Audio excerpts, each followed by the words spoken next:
Students be advised, the Lovercast is imminent, with your host, Soap's Loverman, aka Braden. Hey y'all, this is Alex, the editor for the Lovercast. I just wanted to pop in here really quick to say that this is a panel that Braden did with Casey, who is Unicorns and Robot Forum. Their panel from GalaxyCon San Jose, which they did about 2 weeks ago at the point where I am filming this. I just want to pop in and put a disclaimer out there that this podcast does discuss mental health issues. If you are not in the right headspace to listen to it, Brandon and I strongly recommend you click off the video. Take care of yourselves. We love you, and we will see you in the next episode. Let's get on with the podcast. All right, so you guys probably know either why you're here. Either we begged you to come, thank you for being here, or you're here for the intersection of disability and queerness in fandom spaces. Hopefully both. Or for the banana.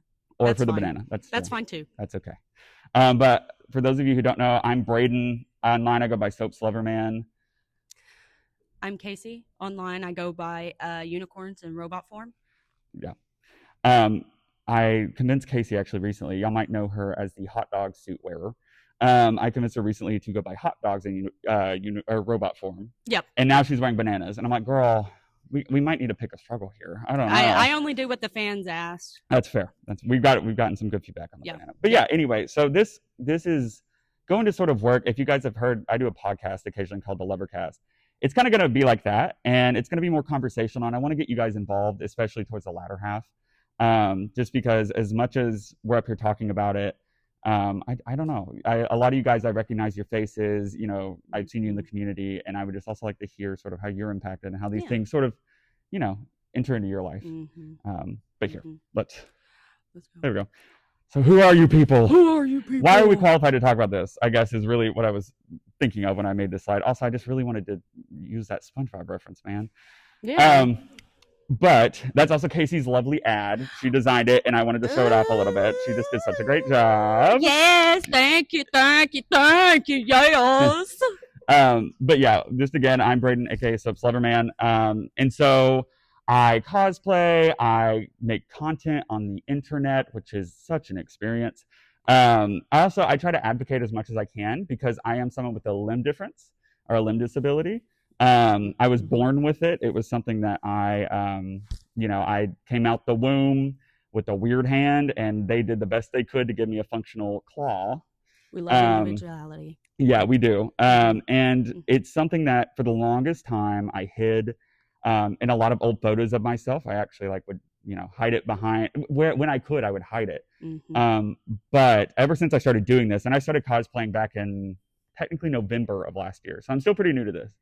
I have found that this community, and we'll talk about more at large in a little bit, has just been so supportive of it, and it really has become something that not only do I just show, I embrace, and therefore I try to take that energy and advocate forward, and make a spot in a fandom space that, for those of you who are Call of Duty fans, you might recognize that it's not always the most inclusive space, but that goes for other fandoms too. There are some that have a stereotype for a reason. Yep.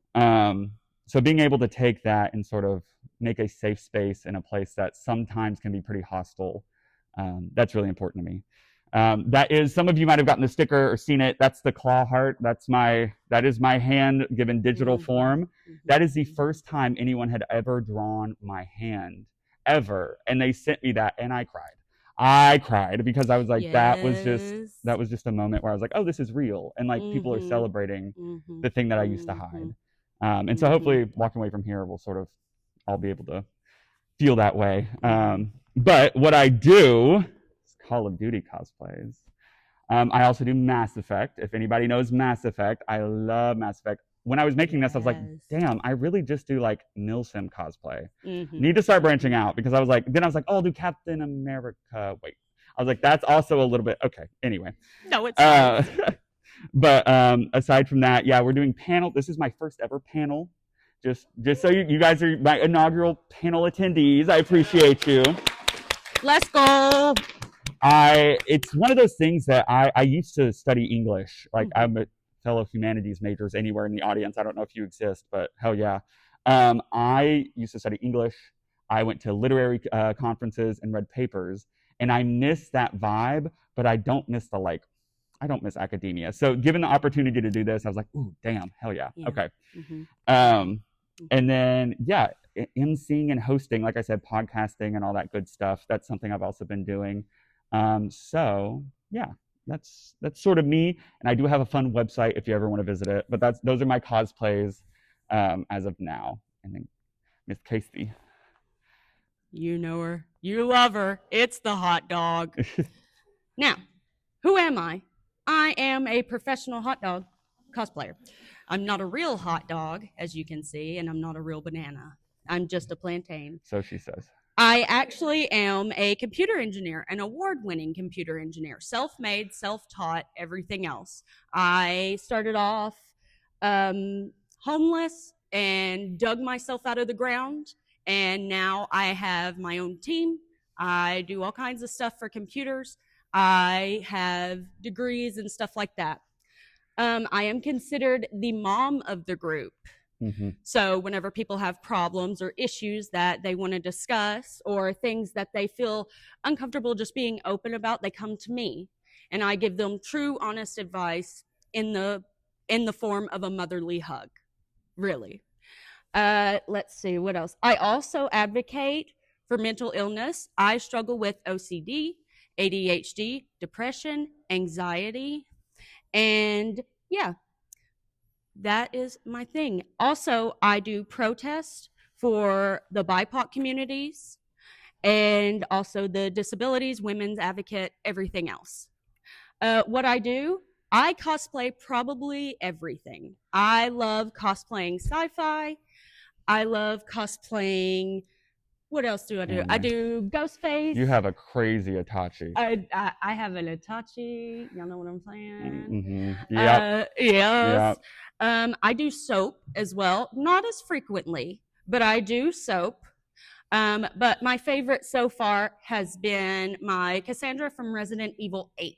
Yep. Yeah. And I do want to take a quick moment to brag on Casey, because this is something I didn't know when I first met her. Is that she actually during the pandemic helped? What was it? You engineered systems. Oh, you want me to? Yes, you want me to go I think ahead you should and say say that. it? Yeah. Okay. I don't think it's a crazy big deal, so I don't even think about it. So whenever the pandemic first came out, what had happened was we needed mobile pharmacies all throughout the U.S., right? In order to have mobile pharmacies all throughout the U.S., we needed to be able to have a wireless connection that could go anywhere. So I am the one that configured those wireless connections to be able to go anywhere in the U.S. to deliver those vaccines to elderly, children in need, disabled, all of that. That was me. So those mobile pharmacies that went around and did that, that's what I did. Now, mind you, I was 6 months pregnant while I did that. So I was running around configuring APs, telling people, get out of my way, let's go. And I'm walking around with a bowling ball, like, come on, let's go. But yep, that is what I do. Wireless engineering, I am also a full stack engineer with code and certs and stuff like that. All the good stuff. I'm also a streamer. I am a hot dog VTuber. Those hot dogs up there, that is me. Yep. In various states, mostly scared. Yep. No, it's nice. And the stoic hot dog is what you will see Sunday if you see me, which you will. I know most of y'all will see me running around Sunday.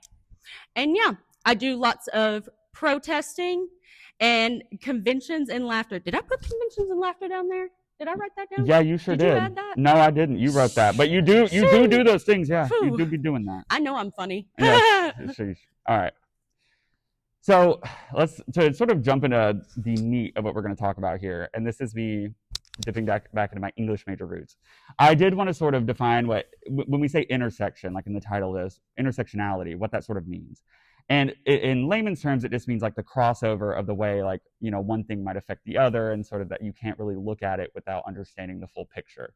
But formally, Professor Crenshaw here basically defined it as like a prism of sorts, which is that graphic you see in the middle, or a lens even, and just sort of understanding the way inequalities and just the differences that affect us sort of do operate together and exacerbate or just affect each other, and that you can't really just look at one individual thing in a vacuum, and you can't really just, when we talk about this intersection of queerness and disability, I personally, and I'm up here as a ghost cosplayer from Call of Duty. I understand how that might look, but the more that I've been involved with this fandom, the more that I've seen that those who are active in the fandom, there is a big group of queer people and there's a big group of folks who are disabled, and that crossover is pretty large. Obviously, I'm a walking example of it, but I see it in my community especially, and we'll get to that.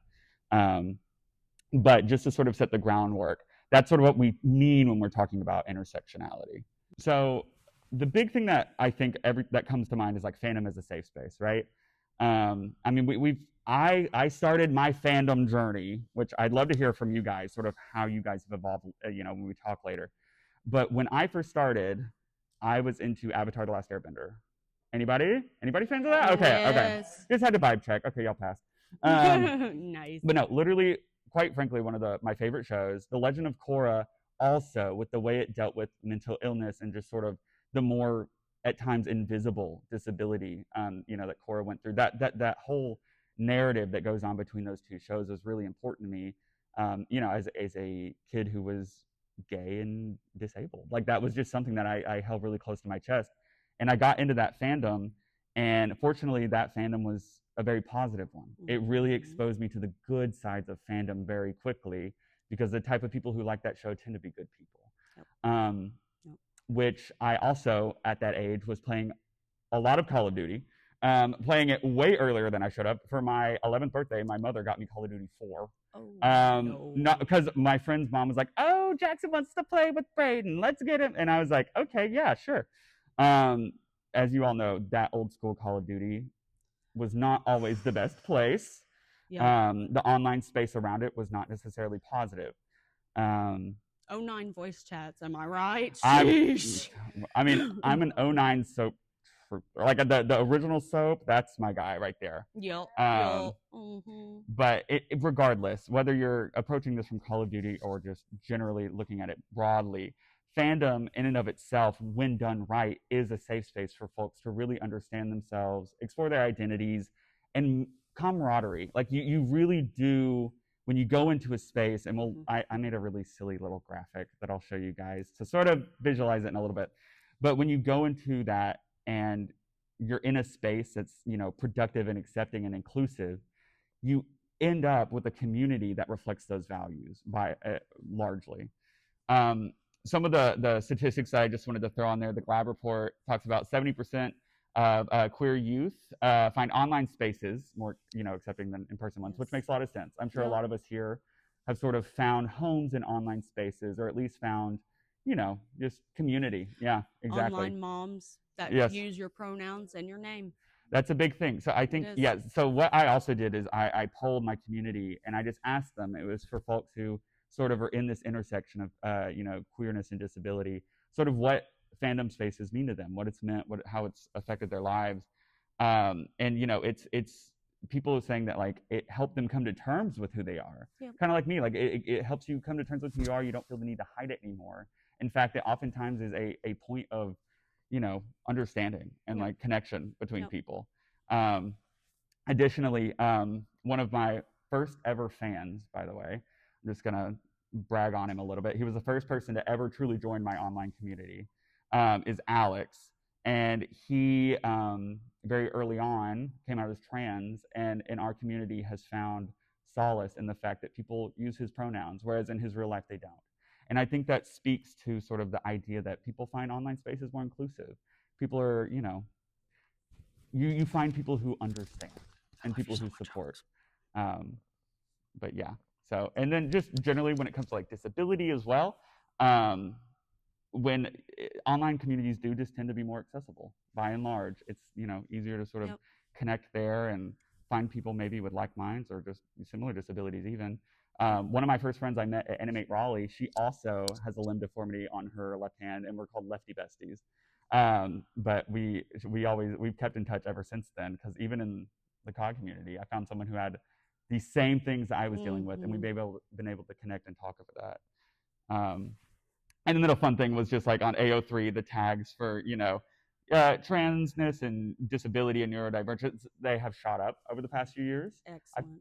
Unsurprisingly, Yes. I understand that. And it's good to see too, because that means that it's not just specific fandoms that are acting this way. It's like a broad movement towards a more inclusive space. Yeah. Very good. Very good. For that one?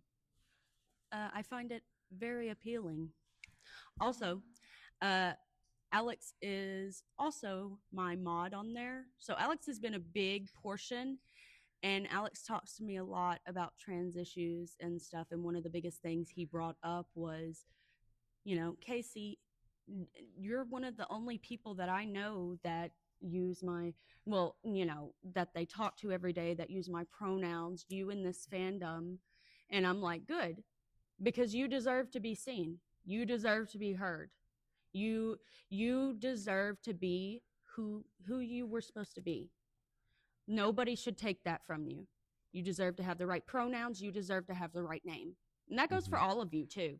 Yeah. You all you all deserve that. And if your mama don't tell you that, I'm proud of you. This is also my first panel with Braden. But also, I'm proud of you. Thank you. I'm proud of you, and I love you, and I will use your pronouns. You will never have to hide from me.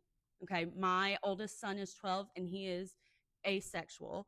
And he was talking to me, and he was like, "Mommy, I have a friend, and they're trans, and somebody didn't use the correct pronouns." And I'm like, "Well, what'd you do?"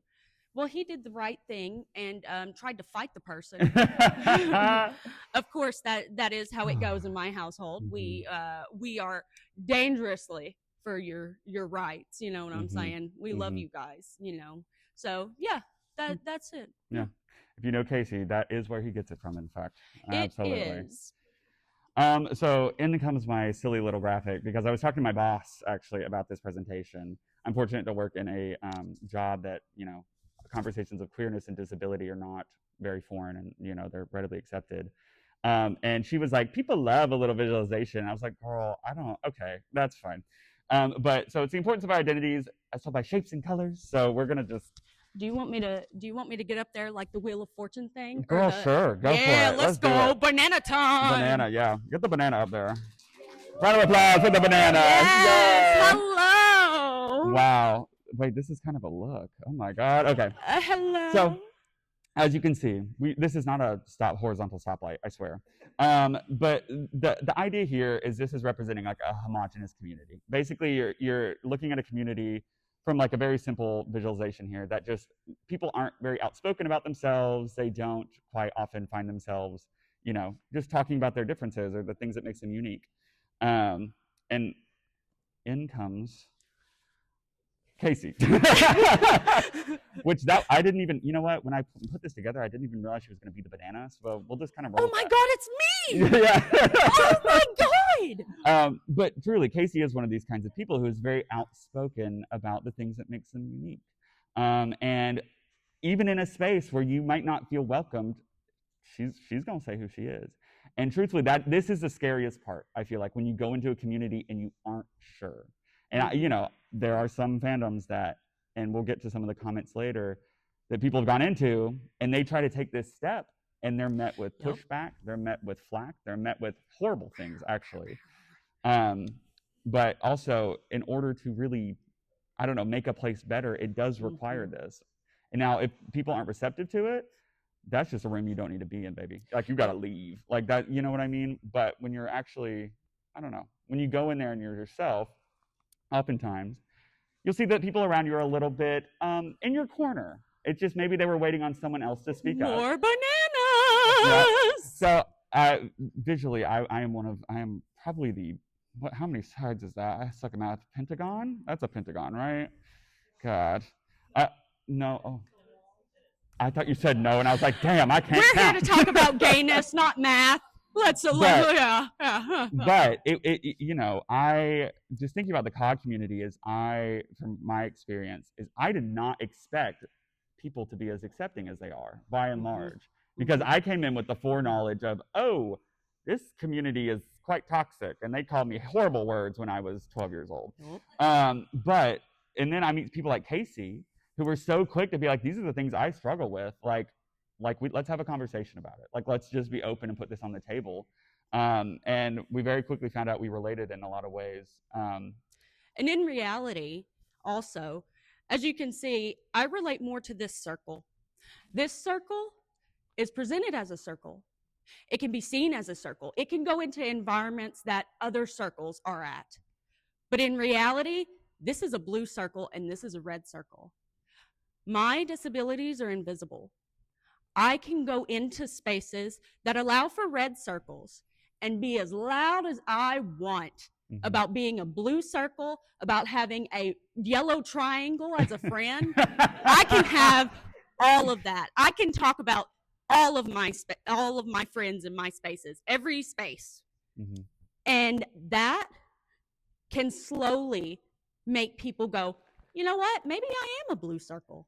Or maybe they're a little diamond. Just the conversations just tend to shift people's perspective. It also allows people to understand themselves even better. I have, in my community alone, and just by and large, I'm sure you guys have experienced this, but there are people who are like, you know what? I discovered this thing about myself. Like, really, I didn't expect this at all. Like, I didn't know this part about me. And Casey and I have had conversations like that before. Yep. And it's, I think the best thing that sometimes fandom safe spaces can do, especially for people who are disabled and or queer, is offer that safe space to really explore your identity and understand yourself in ways that a lot of times in person especially, but just generally, you don't really get the opportunity to do. And the next slide literally looks like a pride flag, but with neon. But the idea here, from my little silly visualization, is that when you get these people together who are outspoken about who they are and really celebrates their differences, you end up with communities that are not homogenous and it's accepting, and people see this and they're like, I would be welcome in that space. Yes. And that's the most important thing that we can do, is just all the folks in here, just broadly, it's making sure that you, whether you're queer yourself or disabled or you're just an ally, it's ally.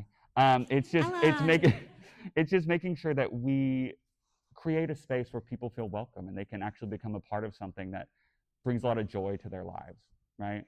We love all of our shapes. We love all of our fruits. Welcome to the Fruity Panel. Yeah. I'm your host, the Banana. Hey. All right. So moving away from my silly little artistic project there. Really, in reality, the whole point of this is sometimes it only takes one person living their truth. And I'm sure you guys have probably seen that. And sometimes it really takes one person walking to a room saying, this is who I am, like indubitably, this is who I am, like without any kind of hesitation or anything to it. It's definitively, this is who I am. And you do see oftentimes a ripple effect about people around you, not only celebrating you, but, you know, like I said, I spoke with Casey, and very early on in our friendship, we had conversations where she was like, being friends with you helped me understand this thing in my life. Yep, it's true. Because, you know, and also whenever we first met, you were like, well, I'm thinking about streaming and stuff. And I'm like, do it. Yeah. Somebody out there is going to love you for you. And the more the world turns, the more that there are people like that. There's this whole group. I didn't even imagine this whole group here just to see us talk about being fruits. Okay. Like I can't imagine, you know, and you guys are here. Like it's incredible. Yeah. So but yeah, again, thank you guys for being here. This means a lot to us. So I mentioned earlier that I had done a poll in my community, and these are some quotes from people, and some of them, it hurts to read, but I bet a lot of you guys can resonate with some of the sentiments on the screen. And I gave them the option to be anonymous. These are people who wanted to sort of attach their name to this and let it be known and like sort of speak their truth. For me, obviously, a big one was reading Neon's thing about being in like COD or adjacent games is rough as a queer person and hard as a disabled queer person.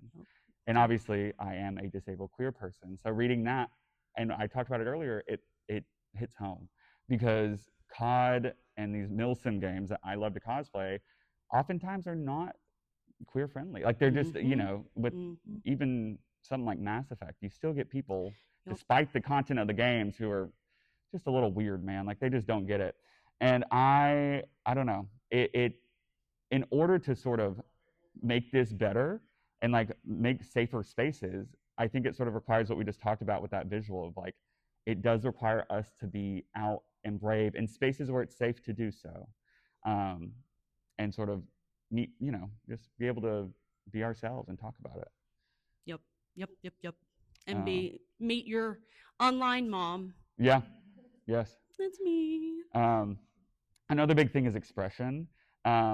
It's in safe spaces online for queer and disabled folks. There was a lot of comments about how there's not a worry about just some kind of pushback being who you are and talking about it publicly. And especially in these online spaces where I and Casey and all of our moderation team puts great effort into making sure that homophobic people, transphobic people, all these folks, they're just not welcome. The second they rear their ugly, dirty little talk, we just kick them on out. Honestly, look at me. Do you really think I'd let them stay? Yeah. Really? No. This pill would come off real fast, okay? Yeah, it sure would. Yeah, okay. You can take the banana out of the hood, but you can't take the hood out of the banana, okay? Oh, Lord. And that, I think, is also just, we've talked about like people like trans folks in our community.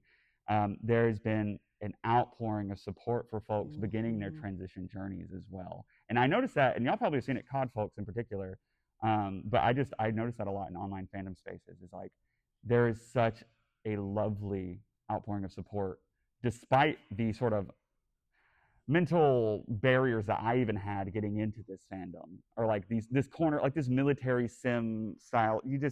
Some stereotypes do prove to be true, which is very unfortunate. But for folks that, I get messages sometimes and it's like, I actually it'll be someone in like, starting high school, and they'll be like, I told my friends today. And I would never have done that had, it not been for like Casey or something I said on stream or something like that. And that's when I remember that representation matters. It's people sometimes will be like, oh, like too much representation. I'm like, fuck that. Like, come on, let's be real about it. Because like the more representation that we have, the more people have the opportunity to see themselves in these spaces. And ultimately, I think that just lends itself to a more inclusive space overall. I mean, we have a gay COD cosplayer and a female computer engineer. We are showing that we accept everyone. We are different, and we love it. I'm never gonna hide my difference. I'm always gonna be like, here I am, not an apple, just a banana. It's fine. But that is not to say that it comes without its challenges. And this is one of the parts that was, it hurt to read, because this is just stuff people have struggled with. And, when we get to the end of this, again, I would love to just talk to you guys a little bit and hear about your experiences. Maybe this resonates with you. But a big thing, Casey, do you want to talk about the first one from Eden? Whew. I've been treated differently for my autism and ADHD, like people find me annoying. If you've ever read research papers, I'm going to get serious.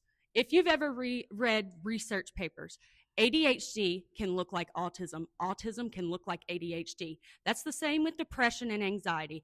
Put them two together, and it's very hard to tell the difference, which means people often are treated for one, not the other, or treated for something that they don't have. Whenever you bring them up and you go up to somebody and you just be yourself, you get found annoying, loud, she's outlandish, blah, blah, blah. Me talking about from experience, oh, she's kooky, she's crazy. In truth, that's me being expressive. Yeah. Since finding this place, since finding this fandom, and not just this fandom, this space with everyone in it, I've never had to silence. I've never had to be, the quiet one. I've never had to be corporate Casey. I can be crazy hot dog banana, crazy ADHD depressed banana. Okay, that is it. And so we open ourselves up, and I openly talk about having all of my disabilities that you can't see.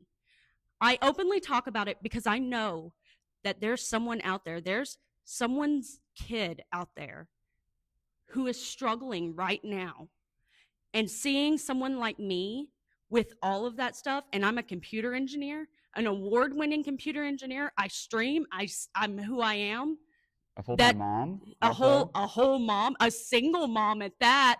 I don't need no man. I don't need no man. Okay. Seeing me successful like that gives encouragement to everyone else, and especially those, those guys that are just out there trying to be themselves. Yeah. It's not fair that they can't be themselves. Yeah. And it just speaks to representation. I mean, it rolls back around. You can never have enough of it, in my opinion. Yep. Like it is invaluable to see. And I'm sure we've all had people like that in our lives at some point where we saw them. I still remember I was small town Tennessee gay kid in the closet growing up, and I didn't even have a word to put to it. But I went to a tennis lesson, and my friend was like, "Oh, my brother can't go. You should come with me to play tennis." And I didn't know how the hell to play tennis. But I was like, "Sure." And I went there, and our coach was the only out gay man in the entire town of like 3,000 people. And I just remember in that moment when I saw his husband come pick him up in their brand new BMW, by the way, I was like, wait a minute. Hang on. I was like, I understand something now. Like I see so much of myself and what I want in that right there. And that was like a moment where I was looking back, I'm like, had I not had that, it would have been multiple more years before I figured anything out, Yep. Yep. All you had was that segue, that visual, that representation of that's me. Yeah. And if they can be that, I can too. Right. I can be here. Yeah. Because they're here. And, Insomnia Arts talks about being judged for not being gay enough and for being too gay sometimes. And I get that a lot. Because if y'all have seen me, I mean, up here, I'm sounding pretty fruity, I got to be honest. But but just generally, when I'm low energy, I sometimes I sound a little different. Or when I'm on stream, and I'm having a real good time, it oscillates, right? It just depends on my energy. And some people will be like, "You don't really sound like yourself right now." And I'm like, "Yeah, because I haven't slept in 72 hours," or something crazy. And it's like, I'm low energy. Like, I'm sorry I'm not being gay enough in this moment, but it's just not where I'm at right this second. But you become the blue circle in a room full of red circles. Right. Like, there is a degree of blending in at a certain point that you do. And like, even with, my limb difference, like I said, I'll walk into some rooms and hide it. I'll do my hands in my pockets kind of Hillary Duff pose. Like, it's like, and it's subconscious, and I'm having to unlearn that behavior. At conventions, I don't feel that way. Mostly because those of you who know me know that it's a big part of who I am. But there are still spaces outside of fandoms, especially, so speaking of the importance of it, where I do feel like I have to hide it because I don't want to have that conversation. I don't want it to become a thing. You know what I mean? Whereas here, it's celebrated in such a way that I'm so comfortable talking about it. Yep. And yeah, but just in terms of more challenges, a big thing for mobility aids and even who uses them, Kraken in our community talks about it very openly, about their mobility aids and how they cosplay like a military sim character and have to use mobility aids to get around while they're in cosplay, and people demonize them for that. They say you shouldn't cosplay that character because you have to use those aids. It takes away from the blah, blah, blah, blah, blah. First off, all cosplays are valid. I don't care if you go digging through your closet to find a fun mask. I don't care if you bought a $300 one off Etsy. In reality, any degree of cosplay that you do in a celebration of fandom is valid. And if it makes you understand or makes you feel better or brings you joy, that's what matters. And we oftentimes have these kinds of conversations where people are going to say stuff. People are going to be hurtful. Sometimes people are going to be mean. And you cannot control that. But what you can control is the way you react and the way you respond. And more often than not, with stuff like, at least in my experience, when it comes to people who are just hateful, I'm like, first of all, don't you have a job? Like, don't you have something better to do? Oh no, a job application, their worst fear. Yeah, but really, it's like, it's so fruitless. Like, what do you want? Like, your hand's weird. I'm like, okay. Your face is weird. What are we talking about? But like in reality, it's such a fruitless endeavor to be hateful about things like that. When in actuality, it's better to celebrate those things. Like it's so much more productive. And if you don't have anything nice to say, my mama raised me not to say any damn thing at all. And that is also a golden rule. My but- mom didn't raise me, so I'll say it. Yeah. Come hell. here, talk to me. Yeah, true. And honestly, whenever you go into these spaces, for every one person that tries to be hateful to you about it, Yep. there are 5 other people that saw you and go, I can do this too. Yep. I can be myself too. Yep. I can be just like them. Yep. Or I can express myself any way I want. I could stand in front of a crowd in a banana suit. No, it's fine. I mean, it's any form of cosplay and self-expression literally is doing yourself justice. Yes. And it is making yourself be seen and heard. Yep. So fuck them haters. Yeah, I ain't about real. it. I ain't about it. Yeah. Also, if you guys expected us not to be, listen, I get on my stream and I'm like, I'm not gonna cuss. I'm not gonna, and it's like 30 seconds later, my chat's like, Braden, like you already did it. So also, Yep. yeah, pardon our language, but it's gonna continue to happen. Well, we also get impassioned about this. That's true. That's true. And another thing too is talking about this, you know, it's the one that broke my heart was this last one, is someone who's closeted, and thinking about that in conversations with disability, about folks who are not only at this intersection, but they're having to deal with it in such a way that they're not comfortable talking about it. Mm-hmm. That really breaks my heart. But the best thing that we can do is still continue to provide that space for them so that when they are ready, that they can talk about it. Yep. And be met with open arms and not have a doubt in their mind that they will be. Because if you remove that barrier, people oftentimes feel so much more comfortable being themselves and speaking their truth. But yeah, I mean, that's obviously its own kind of challenge in a unique way too.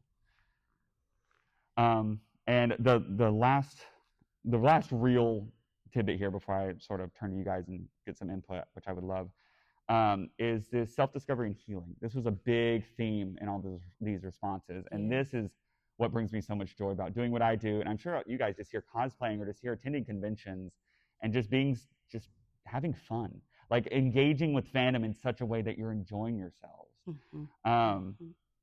It's you know, looking at like Neon's thing about how he sort of found characters that had traits that he had, or even just like, you know, making an OC, or, you know, having fun with it, and finding, if there's not representation, making it and sort of celebrating that too. And it helped them come to terms with who they are, and, you know, maybe the stories in their real life or their daily life that aren't as pleasant, it helped them sort of come to terms with, you know, still understanding that too. And then, you know, it's just, also we have like Tailgex, just Tailgex in particular, came out as bi, and he, you know, he was afraid of bi erasure. He was afraid that he wouldn't be met with validity, which is a very real thing, unfortunately.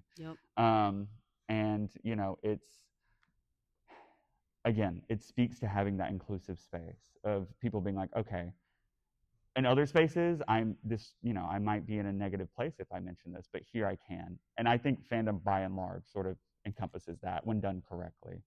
And all the people in this room, I know if you're here, you're sort of this volition too. And then, you know, yeah, fandom spaces playing notable roles. I think that, you know, that speaks to everyone as well. I'm pretty sure if we're at this kind of convention, let's be honest, we're at a nerd convention, in some ways this has touched us all.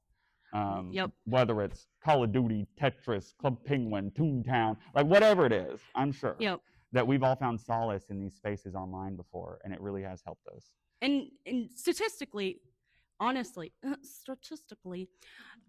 people that engage in this type of content, fandom, gaming, anything else, there is some sort of spectrum there.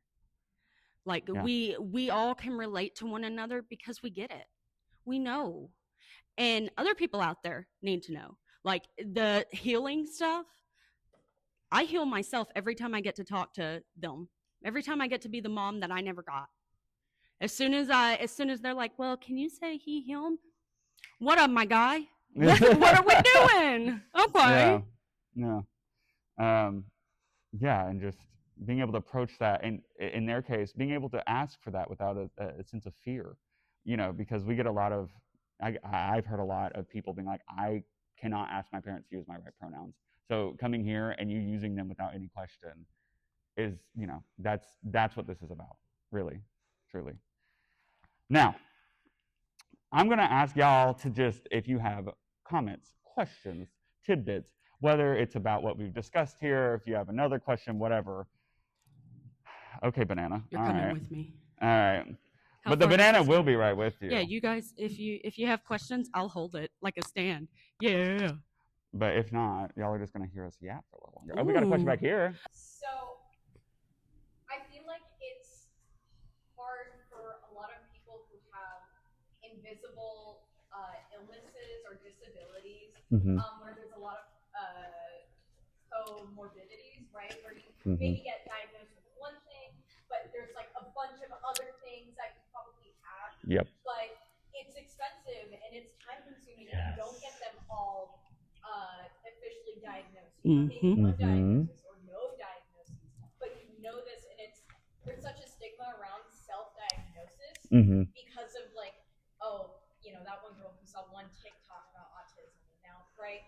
But it feels so hard when you researched and spent so much time trying to find out these things about yourself and figure out why I'm feeling like this, why am I different than my peers, and trying to have pride in your disability when it's like, but I can't say I'm officially diagnosed. This is a self-diagnosis, but this is something I know. And it's just so hard in general to have pride in disability and be yourself and unapologetically when you add that layer of sometimes people in the disabled community don't like when people self-diagnose. They don't like when it's not very specific diagnoses and it's more I align with these diagnoses, right? And so it's just how do you feel prideful in something that a lot of people see as unvalid, even you know that you've spent the time, gathering that information. Do you know the statistics for self-diagnosis? Okay, people who self-diagnose themselves, it is an astounding 80% correct. It is incredible, because who's going to know you better than you? I mean, a doctor's going to know how to help you and stuff, but people who self-diagnose tend to be correct about what they're feeling. Yes. Because they know, you know in your head, nobody's this sad all the time. Nobody has this much social awkwardness. Nobody feels that. And a big thing with, autism, I don't deal with autism, but a big thing with autism is that social boundary, that social awkwardness that you feel. You know when you're different in the room. Yeah. You know that. And you recognize other people that are in the room like you, and they have that diagnosis. They all have it together. So yeah, if you are self-diagnosing, I'm not a doctor, I'm just a banana. I'm just a banana. If you are feeling that way, the chances are statistically high that you are that. Like your body knows, your brain knows, And also to find pride in it, and like the idea that unfortunately some people see it as you need that like slip of paper. Like you need that. First of all, healthcare is not readily accessible enough, and a lot of people are not willing to diagnose people, especially femme-presenting people, with those kinds of things. So that is its own can of worms. But what I can say is that, like what Casey said, you know yourself, and this high percentage of validity in these self-assertions, I think in order to be prideful about it, in a way you have to be prideful about yourself and knowing yourself and like recognizing who you are, like regardless of what some naysayer tries to say. And, I have something that's very visible and very physical. So like people can't look at me and be like, you're not, I'm like, what do you think happened to those 3 fingers, girl? But but even then, like it's difficult sometimes to be, take pride in that. Even depends on what room you're in sometimes too. Yep. And mind you, a restraining order is paper, and that never stopped me. Okay. For legal reasons, that is a joke. That is very much a joke. I am a contributing banana of Let's- society. Let's take another question, maybe. Yeah. Another question. What's up? Yeah. Susan. Susan. Welcome, Susan, everyone. Woo! Woo! Something that I thought was important to add is all the Yes, please. you guys were saying. And I'm only mentioning it because I have 2 kids and I have to constantly remind them that it takes practice to stand up for yourself and do all these things. And standing up for yourself is like putting yourself out there is a form of standing up for yourself. Yes. And the best places to do it, that I tell my kids, is to do it in a place you feel safe and with people you feel safe. So that would be in like those safe places and stuff. And then you can use it in the real world. Yes. But the fandoms aren't real worlds. But that's skills. Like, in like Yeah. spaces that you may not necessarily know if it's safe or not, but you'll feel confident with yourself. There you go. And it just takes practice. Yes. Yep.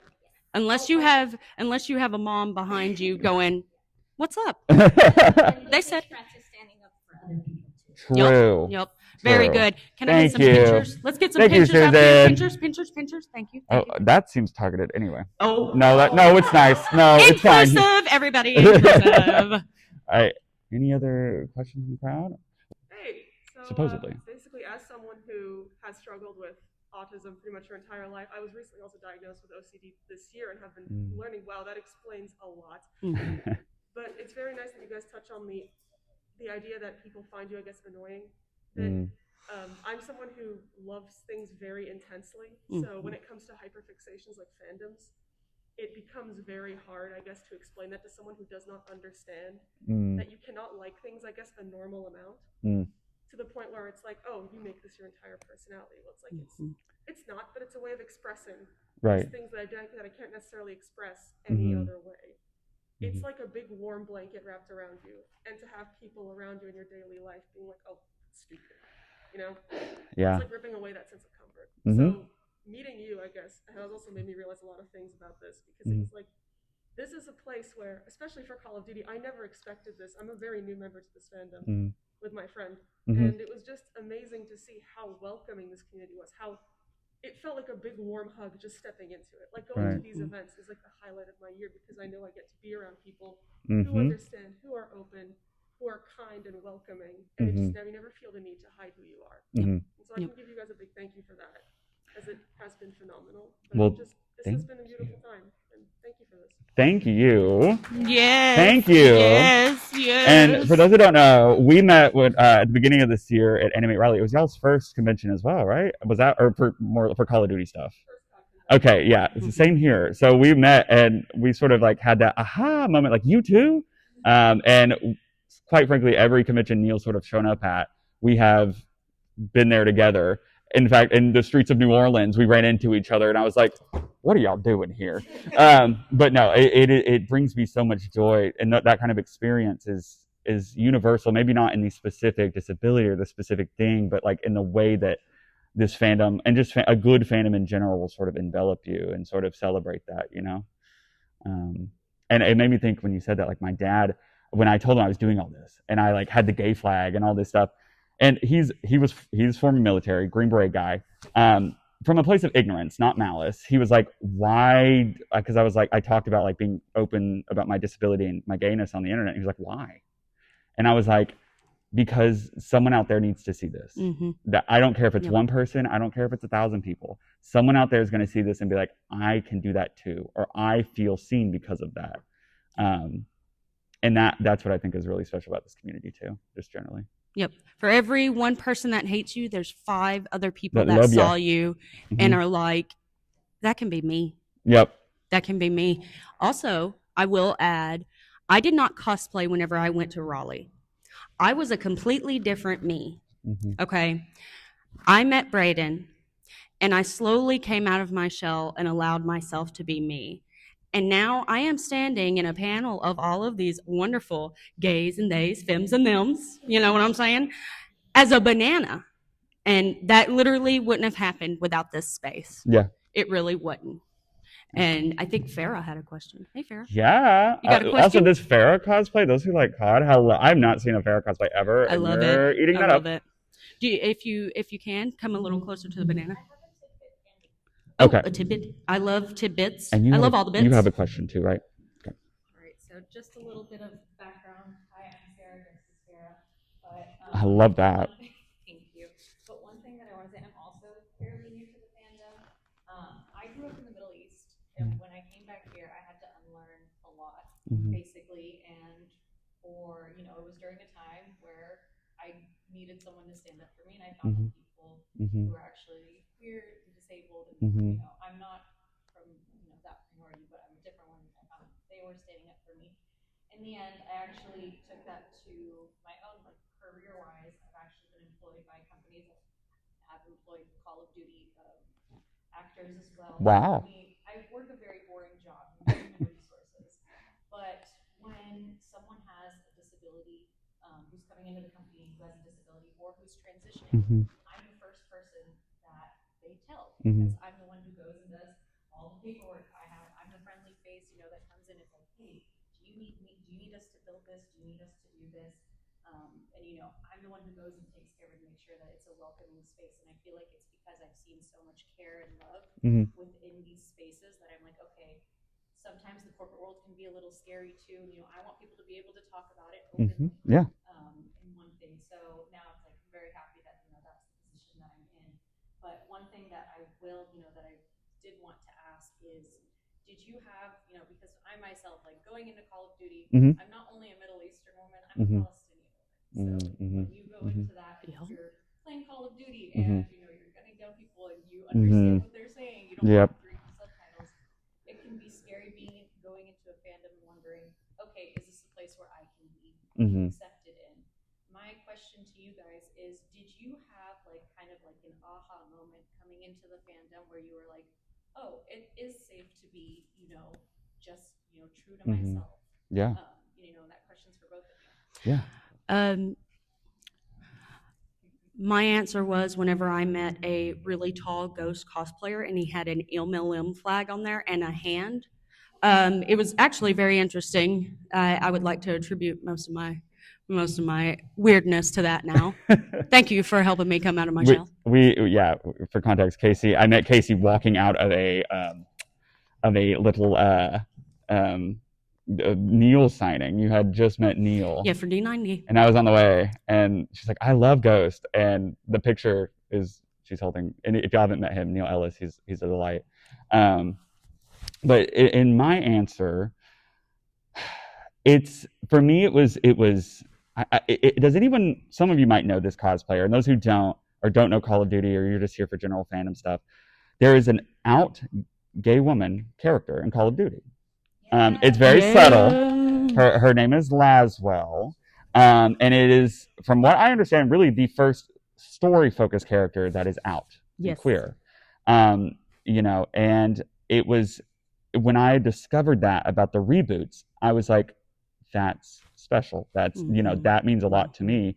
And sort of when I was one of the cosplayers for that character, she cosplays Kate Laswell on TikTok. I remember I commented something like right when I got into Call of Duty TikTok, and she responded, and she's like, I was like, oh, it's so cool to see like another gay cosplayer, and she's like, darling, we're all gay, didn't you know that? Like, but like, everybody, it's kind of like Honey Boo Boo said, because I'm from the South, I'm from Atlanta, Georgia. Everybody's a little gay. Hell yeah. Yeah, there we go. Okay. Let's go. Everybody's a little gay. And like, especially I feel like in fandom spaces, and if you're not, you're like so chill with it. You're just family at that point. So, yeah, but that was my moment. It was really just sort of identifying that, and then finding people in the community who immediately were like, oh, we're all kind of gay. Yeah. So like, you're totally welcome here. And then, definitely. And then you had a question as well, right? Yes. You want to whisper it to me? No, I got it. Yeah. Hell yeah. You got it? Okay. Yeah. So I'm also a really loud talker. Hell yeah. Really nice. Hell yeah. Excellent. Ooh wee. That's part of my ADHD. So my mom literally told me, you have ADHD, but you're really close to being autistic. And I'm like, well, I'm only autistic either way, because I don't care. Yeah. Even if I have depression, insomnia, because I really do lack sleep, and that's just because, ADHD, depression, anxiety. I'm an introvert. And I do get that social awkwardness when I meet other people. And you were right about the internet. You meet friends on the internet, and this is how I met these two. It's from TikTok. Yeah. And I'm really proud of it. And I hate saying this, but my family, when I spoke to them about being bisexual, they did not accept. They pushed me away. And I'm your mama now. Yeah. I'm your mama now. She's not kidding. Like she's not kidding. I will pack your lunches. I will take care of you. I'm your mama now. Yeah, it's been really. Oh, we got a question. They don't believe any of this whole transgender, gay, bisexual, and all that. I'm like, well, I'm one of those many people who loves both people. Yeah. And at one point, I told them, well, I want to be non-binary. And they said no. And so I was forced to be who I was. But not who you are. Who I wanted to be, who I felt comfortable to be as. Yeah. And I'm actually pretty new to the Call of Duty fandom too. And when I learned about Queerness, social anxiety and bullying and all of that bad behavior towards him, it kind of pulled me in. Right. I had that problem too. You saw that representation. Yep. Yeah. Yep.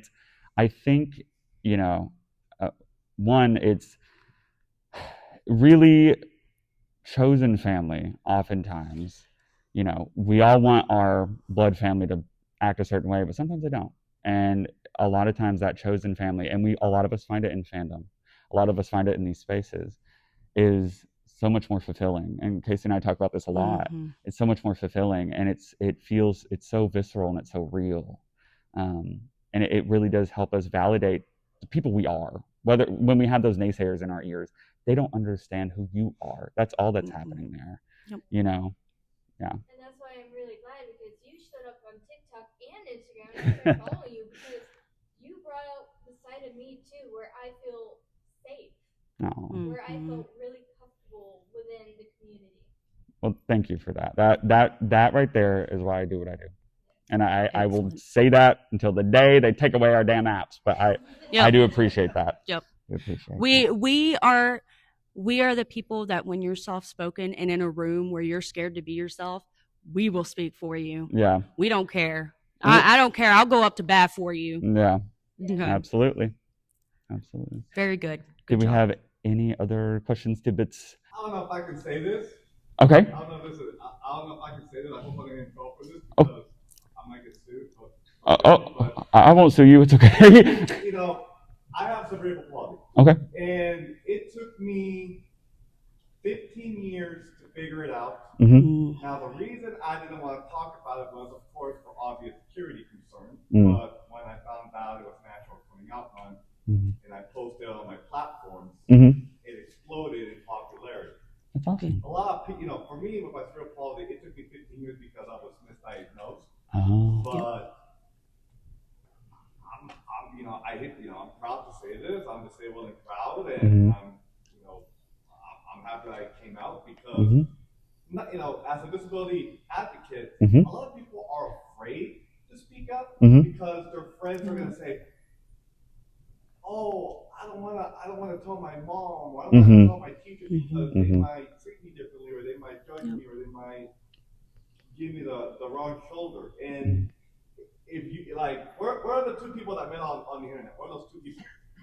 Okay, right here. So if you guys met for the first time and you tell them your stories, they'll accept you for who you are. Yeah. And for those people who are the haters, they can go fuck themselves. Real. You want to know something about cerebral palsy? Yeah. Okay. How many of y'all listen to rap music? Yeah, let's go. Okay. Who all knows about the Yin Yang twins? Okay. Do you know that they both have cerebral palsy? Did you know that? I didn't know. Yes. They are both, they struggle with cerebral palsy. That is how they found their friendship. They took that and turned it into rap. That's incredible. They did, yes, yes, and brom dom dom, I get crazy. Okay, that kind of music comes on, and Casey's like, "Ooh, I was dancing to this in high school," and I was like, "You don't want to know how old I was when this came out, because we got a decade between us, girl." I am very old, if you cannot tell. No. You know what But- I tell people? I tell them, you look 25 years younger, so. Yeah. Yeah, thanks. But to speak to your point, you know, it's a matter of when you speak your truth, people see that and they celebrate it, right? And you do encourage community and you encourage these relationships that otherwise wouldn't exist if you had just not spoken up, really. Yep. And you find that common ground. I think that speaks to that a lot. Yep. And you had a question as well. I'm also from Georgia. Hell yeah. Okay. Nice. And so I'm like an hour and a half south of Atlanta, so I like it's still pretty cool city, but it's also like entirely surrounded by Yep. nowhere. I'm gonna fucking kill you. Yep. Hate crime territory is what we call that. Yep. And I also am in the Army. Okay. So Well, thank you for your service. Thank you. Yeah. And I'm trans, so it's not great. But a lot of it has been trying to deal with people who are ignorant but not quite on purpose. Right. And it's like there seems to be some kind of like fear about asking people about like things like being trans, especially in places like the South. Yes. Military, Yes. Like that's you shouldn't do that. Right. You shouldn't do that. Right. And it really like it helps a lot with the spaces that you're in if you are open about people asking you questions and you like let them ask what they need to, because sometimes it may come off as slightly offensive. Like I've been asked a lot, like, how did you figure that out? And like, how do you know? And like that sounds kind of weird. Right. But like they just don't know how to ask. Right. It's kind of a weird thing to approach when you're not in that space. And it's coming from a place of, like I said with my dad, even ignorance, but not malice. Yep. Yeah. Really. There is a quote that actually goes with that. Never attribute to malice what can be attributed to ignorance. And anytime anyone like asks me anything, like I let them know, like ask whatever you want. Yeah. Like however you need to say it, because the thing that contributes most to hate is ignorance. Yep. Yeah. And as long as you are not ignorant, you are not being hateful. Yep. Yeah. Yep. And- I have a question for you. Are you a goth? Are you a fellow goth? Absolutely. Shit. I was about to say, outside the banana, Casey does. do that. I got platforms, spikes, all of it. Figured out that they have the same fucking boots that I do. Oh, that's Yes. awesome. Hell yeah. Yes.